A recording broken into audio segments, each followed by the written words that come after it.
Okay, so let's dive into this wild story. A Tesla Cybertruck exploding outside the Trump International Hotel in Las Vegas on New Year's Day. Yeah. Sounds like something straight out of a movie. Right. We've got news articles here from AP, ABC, CNN, Fox News, even one from New Zealand.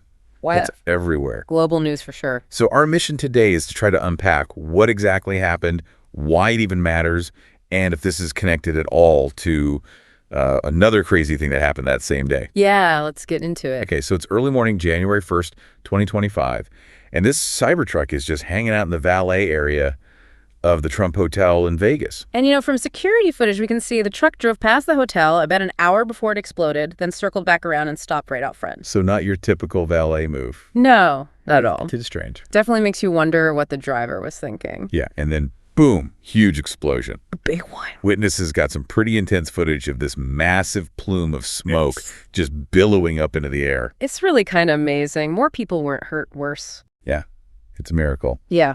Sadly, though, one person was found dead inside the truck. Yeah. And 7 bystanders had some minor injuries. Now, at first everyone was jumping to Tesla battery issues. Right. Those spontaneous combustion stories you hear about? Totally. Or some people were thinking maybe it was like a politically motivated attack because of where it happened. Yeah, given the hotel and who it's connected to, Yeah. makes sense people would go there. And then the investigation reveals something totally different. Fireworks, gas canisters, camping fuel, all found in the truck bed. What? All wired up to some kind of detonation system. Not your average camping trip? No, not at all. This is where things get really interesting. So Las Vegas police start looking into this as a possible act of terrorism, and the FBI gets involved too. So they're trying to figure out if the driver was working alone or if they had help? Exactly. And here's where it gets even more complicated. They're also looking into any possible links to that truck attack that happened down in New Orleans the same day. Wait a minute. 2 truck attacks on New Year's Day? Yeah, unfortunately. What is going on? A truck drove straight into a crowd celebrating in New Orleans, and they're looking into that as terrorism as well. That is so awful. It's terrible. Really rough way to start the year. Yeah. And, both trucks were rented through the same app, Turo. So that's definitely raised some eyebrows with investigators. Okay, so we've got 2 possible terrorist attacks, both involving rented trucks. One, a Cybertruck exploding outside a Trump hotel. This is starting to sound like a conspiracy theory. It's a lot to unpack, for sure. There's a lot going on. It's really important to look at everything to try and figure out if there are any connections or patterns that might help us understand what happened and why. Okay, so where does Elon Musk fit into all this? Yeah. His Cybertruck was right in the middle of this whole Vegas thing. Well, Musk got involved pretty quickly. Publicly offered to help with the investigation, even handed over video footage from Tesla charging stations that the truck had used. Yeah, he's not one to shy away from the spotlight. He's not. He also made it really clear that he believes the explosion was caused by the explosives in the bed of the truck, not because of anything wrong with the Cybertruck itself. So he's basically saying, don't blame the truck, blame the driver. Pretty much. But this brings up an interesting question. Could the Cybertruck's design, the whole built like a tank thing, have actually made the damage from the explosion less? That's a good point. It's not your average pickup truck. Right. The truck bed walls were surprisingly intact after the blast. It seems like the force went mostly upwards. Some experts think if it had been a different truck, the damage could have been much worse. So maybe the Cybertruck being so strong actually saved lives. It's possible. It's too early to say, for sure. So the location, the Trump Hotel, can't just ignore that. This happened at a property owned by the president-elect. It's got to add another layer to this whole thing. No doubt. The hotel has been targeted with threats a lot because of Donald Trump. Yeah. So obviously people immediately thought maybe this was political. Right. Have they figured that out yet? I don't think so. It's still under investigation. So no real answers yet. Eric Trump, though, the president-elect's son, he tweeted about it saying how the first responders did a great job and that all the guests and staff at the hotel were safe. Okay. So it's all about reassurance, but he doesn't mention anything about a political motive. Yeah. Leaves us with a lot of unanswered questions. What was the motive? Was it personal? Political? Something else completely? And then what about that possible connection to the New Orleans attack? Is there anything to say they were coordinated? That's what investigators are trying to figure out. The fact that both trucks were rented through Turo is a huge red flag. But it could just be a crazy coincidence. Or it could point to something bigger. Exactly. We know what happened in the explosion, but the why is still a mystery. And it's a big one. Yeah. This isn't just about a truck blowing up. We're talking terrorism, security, the safety of public spaces. It also makes you think about the role of technology in all of this. We've already seen how Tesla's data is being used in the investigation, and I think we're only going to see technology become more and more important for law enforcement and security in the future. Yeah, it's kind of both fascinating and unsettling. For sure. But for now, let's focus on what we know and try to make sense of this whole tragic and confusing event. Okay, so we've talked about the explosion, the people who were hurt, and what they found so far. But what about the driver? Who were they? And what could their motive have been? That's the million-dollar question, right? We're still missing some big pieces of the puzzle. Authorities have figured out who rented the Cybertruck through Turo in Colorado, but they haven't said the name publicly. Why not? I mean, wouldn't that help with the investigation? They're probably just being cautious. Okay. Remember, they think this could be terrorism, so they don't want to mess up the investigation or any leads they might have. Yeah, that makes sense. So while they're working on figuring out who the driver was and what their story is, let's talk about the response to the explosion. How did the authorities handle everything? The Las Vegas Fire Department was there super fast and got the fire under control really quickly. That's good. Yeah. And as we already talked about, Las Vegas police and the FBI are working together on a full-blown investigation. I read that Elon Musk did more than just hand over the data from the charging stations. Oh, yeah, for sure. He actually unlocked the Cybertruck remotely after it auto-locked during the blast, which let investigators get into the vehicle and collect evidence. And according to Sheriff McMenhill, Musk has been really helpful giving them a ton of useful information. It's great that he's taking this seriously. He seems really invested in getting to the bottom of what happened. Maybe he's trying to protect Tesla's reputation, or maybe he genuinely wants to help catch whoever did this. Either way, it's good that he's cooperating. Definitely. So let's dig a little deeper into the FBI's role in this. What are they mainly focused on in this investigation? Well, from what I've read, it seems like their top priority is figuring out if this was really a terrorist attack. Right. And there are a few things they're looking into. First, they need to figure out the driver's motive. Was this like a personal grudge, a political statement, or something else? How do they even go about figuring that out? It's a pretty complicated process. They'll look into the driver's past, their social media, any ties to extremist groups, anything that might give them a clue about what they were thinking. Sounds like a huge job. It is. Another big piece of the puzzle is the possible connection to that New Orleans attack. The FBI is working hard to figure out if these two incidents were planned together or if it was just a weird coincidence. I mean, both happening on the same day and both involving rented trucks. I know. It's hard to believe it's just a coincidence. It does seem suspicious. It does, but it's super important that investigators are thorough and don't jump to conclusions. They need solid proof to say for sure that they're connected. So what kind of proof are they looking for? They'll be comparing the details of both cases really carefully. Were the trucks rented from the same place? Are there any similarities in the drivers' backgrounds? Was there any communication between them? It's like a giant puzzle. Exactly. On top of all that, the FBI is also trying to find any accomplices. Did the driver have help planning or carrying out the attack? Were other people or groups involved? It's a massive investigation. It has to be.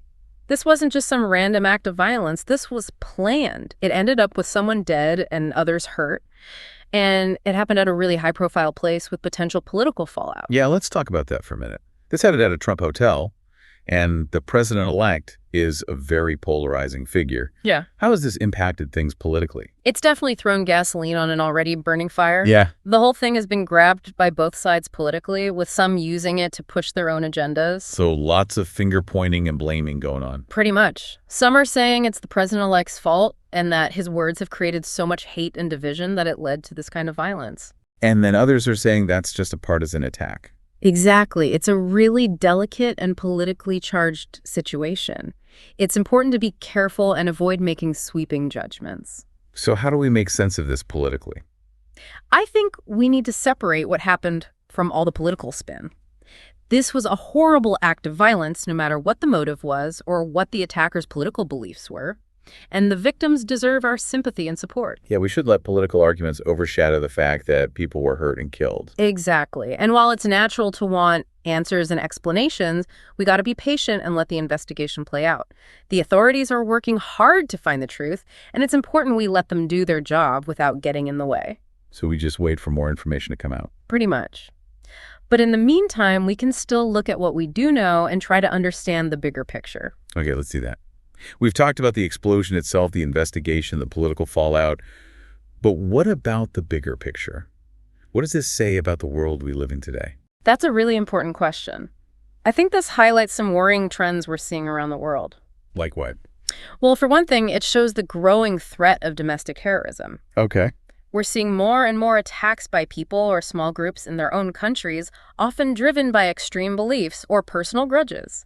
And those are harder to predict and stop than attacks from big organized terrorist groups, right? Yeah. This also makes us think about how vulnerable public spaces really are. Yeah. We're constantly reminded that nowhere is truly safe, whether it's a hotel, a mall, a busy street, anywhere. It's a scary thought. It is. It makes us face the fact that we need to be more careful and do more to protect ourselves and our communities. What can we even do? It feels like we're powerless against this kind of thing. I wouldn't say powerless, but we have to be realistic about the challenges. We also have to accept that there's no such thing as perfect security. So it's more about reducing risk than getting rid of it completely. Exactly. And that means doing a lot of different things. We need to be more aware of what's going on around us, report anything that seems suspicious to the authorities, and support law enforcement in their efforts to stop these kinds of attacks. It's not just about what individuals do, though, right? Yeah. Technology and policies need to change, too. Definitely. We need to use technology to improve security, things like better surveillance systems, advanced tools to detect threats, even things like AI-powered security robots. That sounds like something out of a movie. I know, right? But it's the future. Yeah. And we also need to have serious conversations about changing policies to help prevent these attacks. Things like stricter gun control, better resources for mental health, and addressing the things that lead to extremism and radicalization. It's a lot to tackle, but we can't just sit back and do nothing. I agree. This whole thing is a wake-up call. Yeah. We need to take it seriously. The safety and security of everyone depends on it. So we've covered the explosion, the investigation, the political fallout, the bigger picture. But there's one more thing I want to touch on before we wrap up this part of our deep dive. The media coverage. Yes, the media. How have they been handling this story? Have they been responsible, or have they just been trying to sensationalize it? It's a mixed bag, really. Some outlets have done a good job reporting the facts accurately and responsibly, giving context and analysis without trying to scare people or make things up. And others have gone for the more dramatic, over-the-top approach. Unfortunately, yeah. Headlines yelling about terror in Vegas or Trump hotel bombed are going to get attention, but they don't really help people understand what's going on. It's all about clicks and views these days. It's sad, but that's a big part of it. But it's important for us as news consumers to be smart and critical about what we read and watch. So how do we do that? How do we tell what's true and what's not in the media? Well, first, we got to be aware of our own biases. We all tend to go for news sources that agree with what we already believe. But it's important to challenge ourselves and look for different points of view. So read things from both sides, even if it makes us uncomfortable. Exactly. And pay attention to the language they use. Is it factual and objective, or is it full of emotional words and phrases meant to make you feel a certain way? So look for reporting based on evidence, not just opinions and guesses. Right. And don't be afraid to question the story. If something seems off or doesn't add up, dig deeper and see if you can find other sources that back it up. It's like being a detective. Kind of. We need to be active participants in the news, not just passive consumers. Well said. So to sum up, this exploration of the Tesla Cybertruck explosion has been quite the ride so far. It really has. We've dug into the event itself, the investigation that's still going on, the political side of things, the bigger impact on society, even how the media is handling it. And while we still don't have all the answers, I think this conversation has helped us understand a bit more about how complicated and nuanced this whole tragic and confusing situation is. Yeah, that's what makes deep dives like this so valuable. It lets us go beyond the surface and really wrestle with the many layers of these kinds of events. It's not about finding simple answers or pointing fingers. It's about asking tough questions, considering different perspectives, and admitting that there are things we just don't know yet. Well put. And as we learn more about this story, I encourage you to stay curious, stay informed, and stay engaged. Because the world needs more deep divers like you out there listening. Exactly. Now, before we move on to the next part of our deep dive, I want to leave you with something to think about. Give me. We've talked about security and how to protect ourselves from attacks. But what about the mental and emotional impact of these things? How do we deal with the fear and anxiety that come with events like this? That's a really good point. We tend to focus on the physical damage, but the emotional and psychological scars can be just as bad. Right. So I want you to think about how you process these events. How do you stay informed without letting fear take over? How do you stay hopeful and resilient when faced with something so awful? Those are some tough questions, but they're important ones to consider. They are, because in the end, our ability to get through these things depends not just on our physical safety, but also on our mental and emotional well-being. I think that's a great place to pause for now. We'll pick this conversation back up and explore those questions more in the next part of our deep dive. Sounds good. All right, so we were talking about how these events can really mess with you mentally and emotionally. You know, it's easy to get caught up in all the news and start feeling super anxious and afraid. It's true. You have to recognize those feelings and find healthy ways to deal with them. Yeah, for sure. So what are some things people can actually do to cope with the emotional fallout of events like this? Well, first off, don't keep it all bottled up. Talk about it. Share what you're feeling with people you trust. Friends, family, maybe a therapist. Yeah, just saying it out loud can sometimes make you feel a lot better. It can.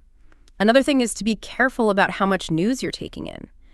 Constantly seeing all that negative and sensationalized stuff can make your anxiety worse and make it harder to process what's happened. So take breaks from the news. Focus on things that makes you happy and peaceful. Right. Find things that help you relax and de-stress. Like spending time outdoors, listening to music, reading a good book, meditating, whatever works for you. Make time for it. And it's totally okay to ask for help if you're struggling. Yeah. Don't be afraid to reach out to a mental health professional. Absolutely. There's no shame in getting support, and it can be incredibly helpful. Okay, so we've talked about taking care of ourselves emotionally. Now let's zoom back out and think about some of the other big questions and insights that have come up in this deep dive. Okay. What are you curious about? I'm really interested in the role of technology in all of this. Right. We've already talked about how Tesla's data helped investigators, but what other ways is technology being used in the fight against terrorism? Technology is quickly becoming a major tool in counterterrorism efforts all over the world. Like what specifically? Law enforcement is using more and more advanced surveillance systems to keep an eye on potential threats. Things like facial recognition software, license plate readers, and even algorithms that can predict behavior that might suggest terrorist activity. It's pretty impressive, but also a little creepy. It sounds like something straight out of a sci-fi movie. I get that. It definitely raises some important questions about privacy and civil liberties. Yeah. Where's the line between keeping people safe and protecting their freedom? It's a tough question, and it's an ongoing debate. But it's something we need to keep talking about because technology is only going to get more powerful and more common. So it's up to us to be informed and to speak up to make sure these technologies are being used responsibly. Absolutely. We can't just assume that those in power will always do the right thing. We have to hold them accountable. Okay, so technology is one piece of the puzzle. Hmm. But what about us as individuals? What can we do to try to prevent these kinds of attacks from happening in the first place? We've talked about being aware of our surroundings and reporting anything suspicious to the authorities. But I think it goes beyond that. What do you mean? I think we need to really work on creating a culture of empathy and understanding. We need to challenge hate speech and prejudice whenever we see it. Because those are the kinds of environments where extremism and radicalization can take root. Exactly. We need to build communities where everyone feels valued and respected, no matter their background, their beliefs, or their differences. It might sound idealistic, but I think it's really important. I agree. The best way to stop terrorism is to get to the root of what causes it, what drives people to extremism in the first place. So it's not just about security measures and law enforcement. It's about building a fairer and more equal society. Exactly. Right. And that's something that takes time and effort from everyone. Okay, so we've talked about the explosion, the investigation, the political impact, the psychological effects, the role of technology, and the importance of building a more inclusive society. It's been a pretty wide-ranging and thought-provoking conversation. It has. But before we wrap up this part of our deep dive, I want to go back to something we mentioned earlier about both trucks being rented through the same app, Turo. Right, the Turo connection. We can't ignore that. So what does that tell us? Does it make you worry about the security measures on these platforms? It definitely raises some questions. Turo and other car-sharing apps have gotten incredibly popular, but they've grown so fast that their security measures haven't really kept up. So there might be holes in the system that could be exploited. Possibly. For example, Turo uses background checks that are done by other companies, and those aren't always perfect or completely reliable. So it's possible someone with a criminal record could still run a car. Yeah, it could happen. There are also concerns about how they verify people's identities. It's not that hard to create a fake account on these platforms, which could let terrorists or criminals rent cars without anyone knowing who they really are. That's a little scary. It is. And this whole thing shows how important it is for these platforms to take security seriously. So what can they do to make things better? They need to have stricter rules for verifying who people are and doing background checks. They also need to work more closely with law enforcement to share information and try to identify potential threats before something happens. And probably invest in better technology to catch fraudulent activity. For sure, AI and machine learning can be really useful for spotting suspicious patterns in behavior. It sounds like a lot of work, but they need to do it if they want people to trust them and to prevent their services from being used for terrorism. I agree. This should be a wake-up call for the whole car-sharing industry. They need to make security a top priority and be proactive about stopping people from using their services for bad things. Okay, so we've talked about Turo. What other big questions or insights do you think are worth highlighting? I think we should consider what these attacks mean for public safety in the future. What do you mean? Well, the world's getting more and more connected and complex, and threats can pop up anywhere at any time. The old ways of doing security aren't always enough to deal with these new challenges. So we need to be thinking differently. Exactly. We need new and creative approaches to security that are adaptable, resilient, and proactive. Like what? Can you give me an example? One area that shows a lot of promise is using artificial intelligence to improve security. Okay. AI can analyze huge amounts of data, identify possible threats, and even predict future attacks. It sounds like something out of the future. It kind of is, but the future is already here. Yeah. And we need to embrace these technological advancements while making sure they're used ethically and responsibly. So it's about finding that balance between using technology to our advantage and protecting our basic rights. Exactly. And that's going to be a big challenge in the years to come. Okay, AI is one solution. What else can we do to improve public safety in this rapidly changing world? Another crucial area is community involvement. We need to make the relationship between law enforcement and the communities they serve stronger, because trust and working together are crucial for effective security. Absolutely. When communities feel empowered and involved in security efforts, they're more likely to report suspicious activity and cooperate with law enforcement. So it's about creating a shared sense of responsibility for safety. Exactly. And that takes open communication, mutual respect, and a genuine willingness to work together. That sounds really hard to achieve, especially in the world today. It's a challenge, but not an impossible one. We need to find ways to overcome our differences and build a sense of unity even when we disagree. Because at the end of the day, our safety depends on our ability to work together. Well said. And that brings us to another important aspect of public safety: resilience. Resilience, what does that mean? I'm talking about our ability to bounce back from tough times, to adapt to change, and to hold on to hope and optimism even when things are bad. So it's not just about preventing attacks, but also about how we react to them. Exactly. When we're resilient, we're less likely to be frozen by fear and more likely to do something positive. And that can make a huge difference for us and for our communities. Definitely, resilience is what helps us heal, rebuild, and move forward. So how do we become more resilient, both as individuals and as a society? It's a process. It involves building strong connections with others, having healthy ways to cope with stress, and developing a positive outlook. So taking care of ourselves physically and mentally. Exactly. And it's about finding meaning and purpose in our lives, even when we're going through hard times. It sounds like a lifelong process. It is, but it's worth it. Resilience is what gives us the strength to face whatever life throws at us. Okay, we've covered a ton of ground in this deep dive. From the explosion to the wider implications for public safety, the psychological effects, the role of technology, and the importance of building resilience. It's been a really thorough and thought-provoking discussion. It really has. But before we move on to the last part of our deep dive, I want to take a moment to acknowledge the victims of these attacks and their families. Of course. Our hearts go out to everyone who's been affected by these senseless acts of violence. And we're grateful for the first responders who put themselves in harm's way to help others. Their bravery and dedication are truly inspiring. With that said, let's move on to the final part of our deep dive, where we'll look at the historical context of these events. Sounds good. I'm ready when you are. Okay, so we've gone deep on the explosion itself, the investigation, possible motives, what it means for public safety. But there's one piece we haven't really talked about that I think is worth a closer look. What's that? The Cybertruck itself. Ah, yeah. The truck at the center of it all. I mean, it's not every day you see a brand new futuristic electric truck involved in a potential terrorist attack. Definitely brings up some interesting questions about how technology plays a role in both causing and preventing these kinds of things. Exactly. So let's talk about the Cybertruck. For anyone who might not know, can you give us a quick overview? Sure. The Tesla Cybertruck is a battery electric light-duty truck made by Tesla, obviously known for its unique angular design and its supposed toughness. It's definitely a head-turner. I remember when they first showed it off, people were either totally in love with it or thought it was the weirdest-looking truck they'd ever seen. Oh, yeah. It created a ton of buzz, and people have been eagerly waiting for it to come out ever since.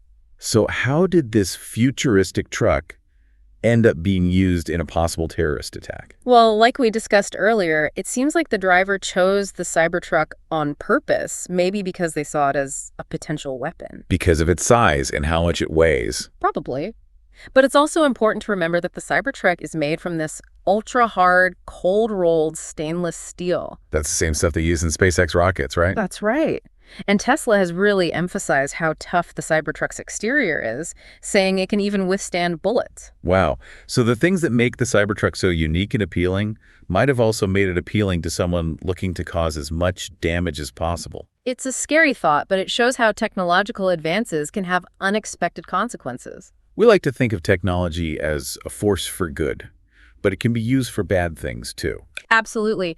It reminds us that we need to be really careful and responsible about how we create and use new technologies. So in this case, the Cybertruck being so durable might have actually made the explosion worse. That's possible. But like we said before, some experts think the way the Cybertruck is designed might have also helped to contain the damage. Because the explosion went up instead of out. Yeah. The truck bed walls didn't break apart in the blast, which suggests that the force of the explosion was directed upward. So the Cybertruck's strength might have actually shielded people nearby from the full force of the explosion.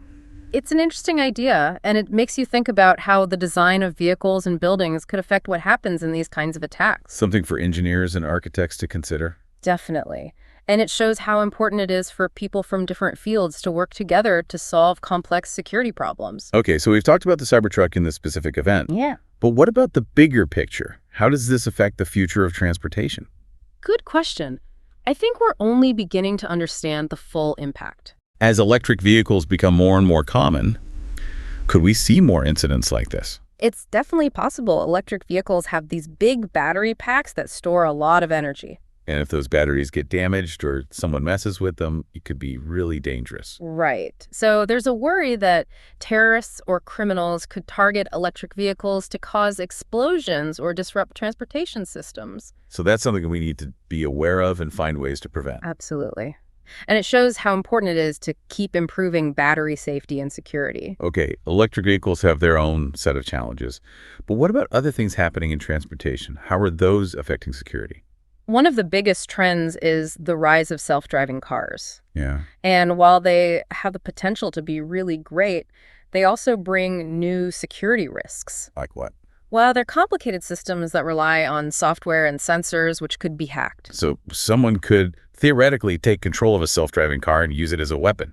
It's a scary thought, but cybersecurity experts are working hard to make sure that doesn't happen. And aside from hacking, there are ethical questions about self-driving cars too. Yeah, things like the trolley problem. Exactly. How does a self-driving car decide what to do if it has to choose between hitting a person or crashing into a wall? Who's responsible in that situation? Those are really tough questions with no easy answers.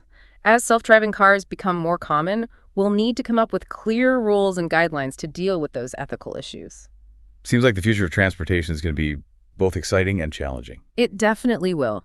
And it'll require us to be innovative, adaptable, and responsible as we move into this new territory. Well said.